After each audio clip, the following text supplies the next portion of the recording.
ಎಲ್ಲರಿಗೂ ನನ್ನ ನಮಸ್ಕಾರಗಳು. ಅಸ್ಸಲಾಮು ಅಲೈಕುಂ ರಹಮತುಲ್ಲಾಹಿ ಬರ್ಕಾತುಹು. ಜೈ ಜಿನೇಂದ್ರ, ಜೋ ಬೋಲೆ ಸೋನಿಯಾ, ಸಸ್ಯಾಕಾಲ್.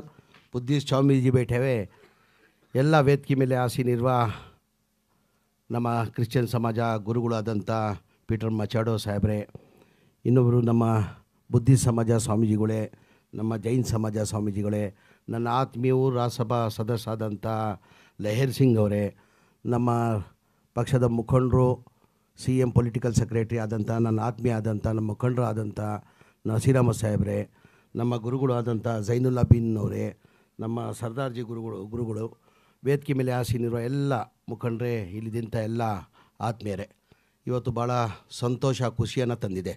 ಭಾಳ ವರ್ಷ ಆದಮೇಲೆ ಮೈನಾರಿಟಿ ಡೇ ಕಾರ್ಯಕ್ರಮನ ಇವತ್ತು ನಾವು ಹಮ್ಮಿಕೊಂಡಿದ್ದೀವಿ. 2013ರಲ್ಲಿ ಮಾನ್ಯ ಸಿದ್ದರಾಮಯ್ಯ ಅವರು ಮುಖ್ಯಮಂತ್ರಿ, ಹಿಂದಿನ ಸರ್ಕಾರದಲ್ಲಿ ಸಿದ್ದರಾಮಯ್ಯ ಅವರು ಮುಖ್ಯಮಂತ್ರಿ ಇರುವಾಗ ಈ ಮೈನಾರಿಟಿ ರೈಸ್ ಡೇ ಕಾರ್ಯಕ್ರಮ ಮಾಡಬೇಕಂತ ಹೇಳ್ಬಿಟ್ಟು 2013ರಲ್ಲಿ ನಿಗದಿಯಾಗಿದ್ದು. ಅದಾದಮೇಲೆ ಕಂಟಿನ್ಯೂ ಮಾಡ್ಕೊಂಡು ಬಂದರು. 2018 ನಾನು ಮಂತ್ರಿ ಆಗಿದೆ. ಆವಾಗ ಬೆಳಗಾಮಲ್ಲಿ ಒಂದು ಮೈನಾರಿಟಿ ಡೇ ಕಾರ್ಯಕ್ರಮನ ನಾವು ಹಮ್ಮಿಕೊಂಡಿದ್ವಿ. ಅದಾದಮೇಲೆ ನನ್ನ ಅನಿಸಿಕೆ ಮೈನಾರಿಟಿ ಡೇ ಕಾರ್ಯಕ್ರಮ ನಾವು ಮಾಡಿಲ್ಲ. ಮಾನ್ಯ ಮೈನಾರಿಟಿ ಕಮಿಷನ್ ನಿಸಾರ್ ಅಹಮದ್ ಸಾಹೇಬ್ರಿಗೆ ನಾನು ಮನವಿ ಮಾಡ್ತೀನಿ, ಇವತ್ತು ತಾವು ಬಂದು ಮೊದಲೇ ವರ್ಷವೇ ತಾವು ಬಂದು ಮೈನಾರಿಟಿ ಡೇ ಕಾರ್ಯಕ್ರಮ ಮಾಡಬೇಕಂತ ತಾವೇನು ಇವತ್ತು ಕಾರ್ಯಕ್ರಮ ಅಂದ್ಕೊಂಡಿದ್ದೀರಾ, ನಿಮಗೆ ಮೊದಲೇ ಆಗಿ ಅಭಿನಂದನೆಗಳು, ಧನ್ಯವಾದಗಳು ಸಲ್ಲಿಸ್ತೀನಿ. ನಾನು ನಿಮ್ಮಲ್ಲಿ ರಿಕ್ವೆಸ್ಟ್ ಏನು ಮಾಡ್ಕೊಳ್ಳೋದಂದರೆ, ಮೈನಾರಿಟಿ ಡೇ ಕಾರ್ಯಕ್ರಮ ಅಂದರೆ ನಮ್ಮ ರೈಟ್ಸ್, ನಮ್ಮ ಹಕ್ಕು. ಎಲ್ಲ ಮೈನಾರಿಟಿ ಅಂದರೆ ಒಂದೇ ಸಮಾಜ ಬರಲ್ಲ, ಎಲ್ಲ ಸಮಾಜದ ಮೈನಾರಿಟಿದಲ್ಲಿ ಯಾರ್ಯಾರಿದ್ದಾರೆ ಅವ್ರ ಹಕ್ಕಕ್ಕೋಸ್ಕರ ಇದು ಮೈನಾರಿಟಿ ಡೇ ಕಾರ್ಯಕ್ರಮನ ನಾವು ಹಮ್ಮಿಕೊಳ್ತಾ ಇರೋದು. ಹಾಗಾಗಿ ನಾನು ನಿಸಾರ್ ಅಹಮದ್ ಸಾಹೇಬ್ರು ಅಥವಾ ಮನವಿ ರಿಕ್ವೆಸ್ಟ್ ಮಾಡ್ಕೊಳ್ಳೋದು, ಒಂದು ಡೇಟ್ ನಿಗದಿ ಮಾಡಿದ್ದಾರೆ. ಮನೆ ಹಿಂದಿನ ಸರ್ಕಾರದಲ್ಲಿ 2013ರಲ್ಲಿ 15 ಡಿಸೆಂಬರ್ನಲ್ಲಿ ಈ ತಿಂಗಳಲ್ಲಿ ಮೈನಾರಿಟಿ ಡೇ ಕಾರ್ಯಕ್ರಮ ಮಾಡಬೇಕಂತ ಇವತ್ತು ನಿಗದಿ ಆಗಿಬಿಡಬೇಕು.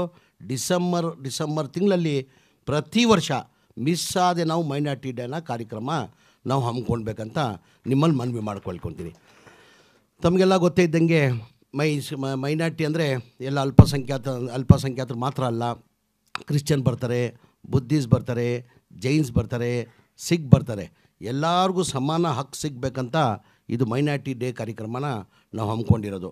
ನಮ್ಮಲ್ಲಿ ತಮಗೆಲ್ಲ ಗೊತ್ತೇ ಇದ್ದಂಗೆ ನಮ್ಮ ಸರ್ಕಾರ ಬಂದಾದಮೇಲೆ ನಮ್ಮ ಅಲ್ಪಸಂಖ್ಯಾತರು ಅನುದಾನ ಇದ್ದಿದ್ದು ತಮಗೆಲ್ಲ ಗೊತ್ತಿದ್ದಂಗೆ ಹಿಂದಿನ ನಾವು ನೋಡಿ 2013ಕ್ಕಿಂತ ಹಿಂದೆ ತಾವು ಹೋದರೆ ಭಾಳಷ್ಟು ಜನ ಮುಖ್ಯಮಂತ್ರಿಗಳು ಬಂದರು, ಭಾಳ ಮುಖ್ಯಮಂತ್ರಿಗಳು ಹೋದರು.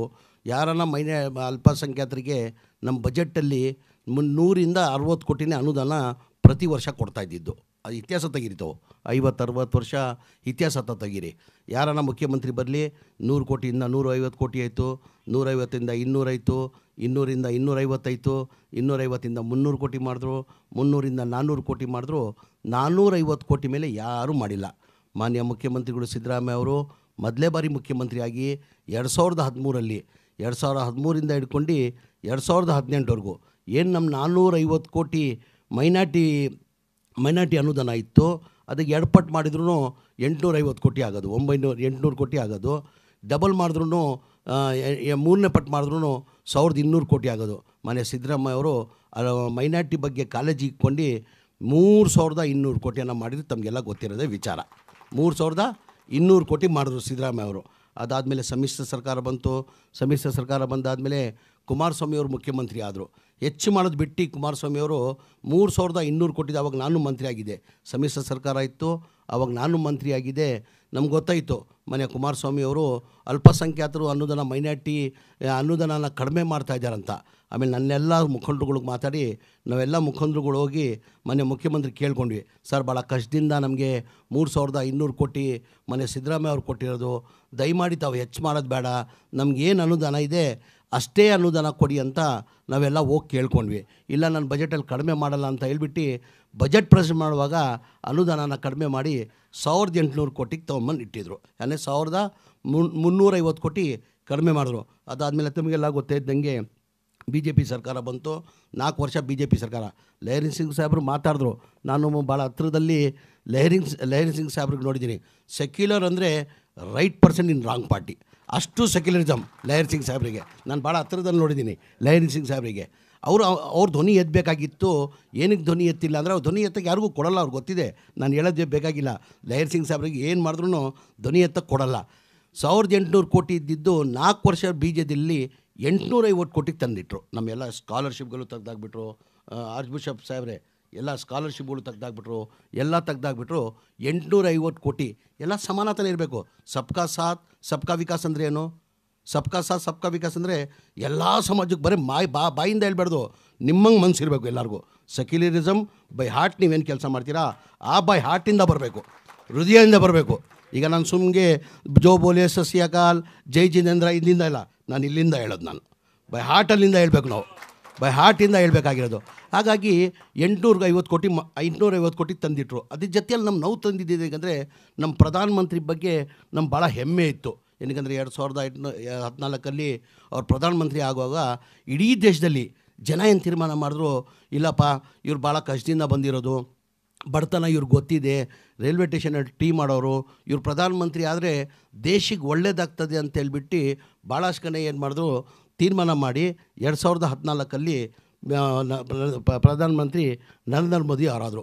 ಜನ ಇನ್ನು ನಿರೀಕ್ಷೆ ಇಟ್ಟು ಎಲ್ಲ ಸಮಾಜದವರು ಇನ್ಕ್ಲೂಡಿಂಗ್ ಮುಸಲ್ಮಾನವರು ಭಾಳ ಒಳ್ಳೆಯ ಪ್ರಧಾನಮಂತ್ರಿ ನಮ್ಮ ದೇಶಕ್ಕೆ ಸಿಕ್ಕಿದೆ ಅಂತ ಹೆಮ್ಮೆ ಪಟ್ಟರು. ಭಾಳ ನಿರೀಕ್ಷೆ ಇಕ್ಕಿಕೊಂಡಿದ್ದರು ಪ್ರಧಾನಮಂತ್ರಿಗಳು ಒಳ್ಳೆ ಕೆಲಸ ಮಾಡ್ತಾರಂತ. ನನಗೆಲ್ಲ ನೋವು ತಂದಿದೆ ಅಂದರೆ ಲೆಹರಿಂಗ್ ಸಾಹೇಬ್ರೆ, ಆವಾಗಿಂದಲ್ಲ, ಇಂದಿರಾ ಗಾಂಧಿ ಕಾಲದಿಂದನೂ ರಾಜೀವ್ ಗಾಂಧಿ ಕಾಲದಿಂದನೂ ಅಲ್ಪಸಂಖ್ಯಾತರಿಗೆ ಸ್ಕಾಲರ್ಶಿಪ್ ಕೊಡ್ತಾಯಿದ್ರು. 1ನೇ ತರಬೇತಿಯಿಂದ ಹಿಡ್ಕೊಂಡು 8ನೇ ತರಬೇತಿವರೆಗೂ ಸ್ಕಾಲರ್ಶಿಪ್ ಕೊಡ್ತಾಯಿದ್ರು. ಆ ಬಡವ್ರ ಮಕ್ಕಳಿಗೆ ಭಾಳ ದೊಡ್ಡದದು. ಒಂದು 2,500 7ನೇ ಸ್ಟ್ಯಾಂಡರ್ಡ್ವರೆಗೂ 8ನೇ ಕ್ಲಾಸ್ಗೆ 3,500 ಅನುದಾನ ಸ್ಕಾಲರ್ಶಿಪ್ಪನ್ನು ಕೊಟ್ಕೊಂಡು ಬರ್ತಾಯಿದ್ರು. ಯಾವಾಗ 50 ವರ್ಷದಿಂದ ಕೊಟ್ಕೊಂಡು ಬರ್ತಾಯಿರೋದು. 2003 ಆ ಸ್ಕಾಲರ್ಶಿಪ್ಪನ್ನು ರದ್ದು ಮಾಡಿದ್ರು. ಆ ಬಡವ್ರ ಮಕ್ಕಳು ಏನಾಗಬೇಕು? ಎಲ್ಲಿ ಮುಂದೆ ಬರೋಕ್ಕೆ ಬಡವ್ರ ಮಕ್ಕಳು ಸಾಧ್ಯ? ಯಾವ ರಾಜ್ಯದಲ್ಲೂ ಕೊಟ್ಟಿಲ್ಲ. ನಮ್ಮ ಸರ್ಕಾರ 2023 ನಮ್ಮ ಕಾಂಗ್ರೆಸ್ ಸರ್ಕಾರ ಬಂದಾದಮೇಲೆ, ಮೊನ್ನೆ ಸಿದ್ದರಾಮಯ್ಯ ಅವರು ಮುಖ್ಯಮಂತ್ರಿ ಆದಮೇಲೆ ಯಾವ ರಾಜ್ಯದಲ್ಲೂ ಈ ಸ್ಕಾಲರ್ಶಿಪ್ ಕೊಟ್ಟಿಲ್ಲ. ನಮ್ಮ ರಾಜ್ಯದಲ್ಲಿ ಅವ್ರು ಏನು ಕೇಂದ್ರ ಸರ್ಕಾರದಿಂದ ಆ ಸ್ಕಾಲರ್ಶಿಪ್ಪನ್ನು ನಿಲ್ಲಿಸಿದ್ವಿ, ಅದು ನಾವು ಜಾರಿ ಮಾಡಿದ್ವಿ. ನಾವು 1ನೇ ತರಬೇತಿಯಿಂದ ಹಿಡ್ಕೊಂಡು 8ನೇ ತರಬೇತಿ ಫಾರಿನ್ ಕಲಿತು ಭಾಳ ಸ್ಕೀಮ್ಗಳು ಕ್ಯಾನ್ಸಲ್ ಮಾಡಿದ್ರು. ನಾನು ನೋವಾಗ್ತದೆ. ಸಬ್ಕಾ ಸಾಥ್ ಸಬ್ಕಾ ವಿಕಾಸ್ ಅಂದರೆ ಎಲ್ಲರಿಗೂ ಸಮಾನ ಮಾಡಬೇಕು. ಇಲ್ಲ ಹೇಳೋದು ನಿಮಗಿಲ್ಲ, ನಾನು ಹೇಳ್ತಲ್ಲ, ನಿಮ್ಮಂಥ ಹೃದಯ ಎಲ್ಲರಿಗೂ ಬಂದುಬಿಟ್ರೆ ಅದು ಹೇಳಂಗೇ ಇಲ್ಲ. ಹಿಂದೂ ಮುಸ್ಲಿಮ್ನ ತಾರತಮ್ಯನೇ ಇರಲ್ಲ. ಏನಕ್ಕಂದರೆ ನೀವು ಬೈ ಹಾರ್ಟ್ ಮಾಡ್ತಾಯಿದ್ದೀರಾ ಸರ್ ಲೆಹರಿಂಗ್ ಸಾಹೇಬ್ರೆ. ಇವತ್ತಿಂದ ಎಲ್ಲ ಭಾಳ ವರ್ಷದಿಂದ ನೋಡ್ತಾಯಿದ್ದೀನಿ. ಇದು ನನಗೆ ನೋವಾಗ್ತಾ ಇರೋದು. ಆ ಸ್ಕಾಲರ್ಶಿಪ್ಪನ್ನು ಎಲ್ಲ ನಿಂತ್ಕೊಂಡಿದ್ರು. ಈಗ ನಮ್ಮ ಮೈನಾರಿಟಿ ಕಮಿಷನ್ ಅಧ್ಯಕ್ಷರು ಎಲ್ಲ ಡಿಸ್ಪ್ಲೇ ಮಾಡ್ತಾಯಿದ್ರು. ಸರ್ವೆ ಮಾಡುವಾಗ ಯಾವ್ಯಾವ ಸಮಾಜದಲ್ಲಿ ಎಷ್ಟು ಪರ್ಸೆಂಟೇಜ್ ಎಜುಕೇಷನ್ ಇದೆ ಅಂತ ಡಿಸ್ಪ್ಲೇ ಮಾಡ್ತಾಯಿದ್ರು. ಅದ್ರಲ್ಲಿ 43% ಮುಸಲ್ಮಾನ್ ಸ್ಕೂಲ್ಗೆ ಹೋಗಲೇ ಇಲ್ಲ ಅಂತೆ. ಮುಸಲ್ಮಾನ ಅಲ್ಪಸಂಖ್ಯಾತರು ಭಾಳ. ಈ ನಡುವೆ ಇತ್ತೀಚೆಗೆ ಸ್ವಲ್ಪ ಏನಾಗಿದೆ, ಆಟೋ ಡ್ರೈವರ್ ಇರಲಿ, ಕೂಲಿ ಮಾರೋನಿರಲಿ, ಸಣ್ಣ ಪುಟ್ಟ ವ್ಯಾಪಾರ ಮಾರೋನಿರಲಿ, ನಾನು ಕಷ್ಟ ಅನುಭವಿಸ್ತಾ ಇರೋದು, ನನ್ನ ಮಕ್ಕಳು ಕಷ್ಟ ಅನುಭವಿಸ್ಬಾರ್ದು ಅಂತ ಹೇಳ್ಬಿಟ್ಟು ಎಜುಕೇಷನ್ ಬಗ್ಗೆ ಆದ್ಯತೆ ಕೊಡ್ತಾ ಇದ್ದಾರೆ. ಈಗ ತಾವು ನೋಡಿರ್ಬೋದು, ನಮ್ಮಲ್ಲಿ ಮೈನಾರಿಟಿದಲ್ಲೇ ಹೋದ ವರ್ಷ ಶ್ರೀರಾಮ ಸಾಹೇಬ್ರಿಗೆ ಗೊತ್ತಿದೆ, ಹೋದ ವರ್ಷ ನಮ್ಮ ಮೈನಾರಿಟಿ ಸ್ಟ್ರೆಂತ್ ಟೋಟಲ್ ಇದ್ದಿದ್ದು 1,02,000. ಈ ವರ್ಷ ಏನಾಗಿದೆ, 1 ಲಕ್ಷ ಹೆಚ್ಚಾಗಿದೆ. ಅಂದರೆ 2 ಲಕ್ಷ ಜಾಸ್ತಿ ಆಗಿದೆ. ಕಾರಣ ಏನಂದರೆ, ನಮ್ಮ ಸರ್ಕಾರ ಬಂದಾದಮೇಲೆ, ಮೊನ್ನೆ ಸಿದ್ದರಾಮಯ್ಯ ಅವರು ಮುಖ್ಯಮಂತ್ರಿ ಆದಮೇಲೆ ನಾವು ಏನು ಅಲ್ಪಸಂಖ್ಯಾತರು ಅನುದಾನ ಸಿಗ್ತಾಯಿದೆ.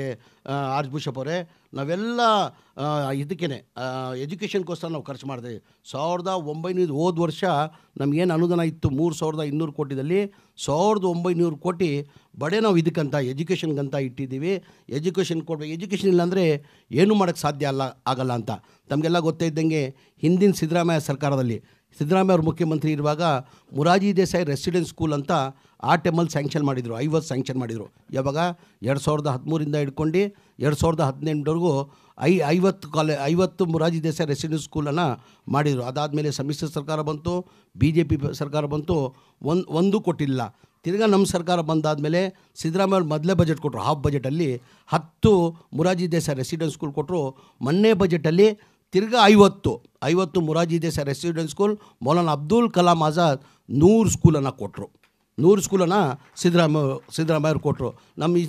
ನಮಗೆ ನಾವು ಕಾನ್ಸಂಟ್ರೇಟ್ ಮಾಡ್ತಾರೋದು, ನಾವಿರಲಿ, ಸೆಕ್ರೆಟ್ರಿ ಇರಲಿ, ಶ್ರೀರಾಮ ಸಾಹೇಬ್ರು ಇರಲಿ, ನಾವೆಲ್ಲ ಎಜುಕೇಷನಲ್ಲಿ ಮಕ್ಕಳು ಮುಂದೆ ಬರಬೇಕು, ಚೆನ್ನಾಗಿ ಓದಬೇಕಂತ ಹೇಳ್ಬಿಟ್ಟು ನಾವೆಲ್ಲ ಇದು ಕಾನ್ಸಂಟ್ರೇಟ್ ಮಾಡ್ತಾ ಇರೋದು. ಅದ್ರ ಜೊತೆಯಲ್ಲಿ ಜೈನ್ ಸಮಾಜ್ಗೆ ಯಾವತ್ತೂ ಬೋರ್ಡ್ ಇರಲಿಲ್ಲ.